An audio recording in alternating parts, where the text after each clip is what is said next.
And sir music வேற லெவல்ல இருந்துச்சு. பார்க்கும் போதே அந்த எண்டிங்ல விண்வெளி நாயகான்னு வரும்போதே இத்தனை வருஷமா ரஹ்மான் சார் வந்து கண்டினியூஸா அந்த ஒரு சில பேர் வந்து இப்ப ஃபீல்ட் அவுட் ஆன மியூசிக் டைரக்டர்ஸ் நம்ம நிறைய பேர் பார்த்திருப்போம். இருந்தாலும் மணி சாருக்கு எப்பவுமே ஸ்பெஷலா அவர் பண்ணி கொடுத்துட்டே இருக்காரோ அப்படின்ற மாதிரி தான் பார்த்துட்டு இருக்கோம். இல்லைங்க, ஆமாம், நீங்கள் ஏஆர் ரஹ்மானுடைய எல்லா பாடல்களுமே எல்லா படங்களுமே ஸ்பெஷலாக தான் இருக்கும். அவர் வந்து மணிரத்னத்துக்கு ஒரு பாட்டு, வேற ஒருத்தருக்கு ஒரு பாட்டுன்னெலாம் எப்போவுமே அவர் கொடுத்ததில்லை.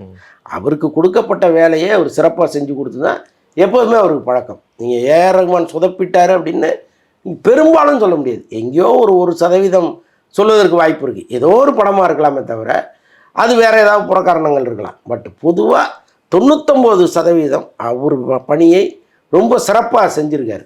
இன்னொன்று வந்து நீங்கள் ஆரம்ப கால ரஹ்மான் சாங்கை கேளுங்க, இப்போ உள்ள ரஹ்மான் சாங்கை கேளுங்க, அதில் எவ்வளோ வேரியேஷன் இருக்குது பாருங்களேன். நீங்கள் சில பேர் என்ன பண்ணுவாங்கன்னா, அறிமுகமாகும்போது ஒரு ஸ்டைலில் சாங் போட ஆரம்பிப்பாங்க, அது கடைசி வரைக்கும் அப்படியே தான் இருக்கும்.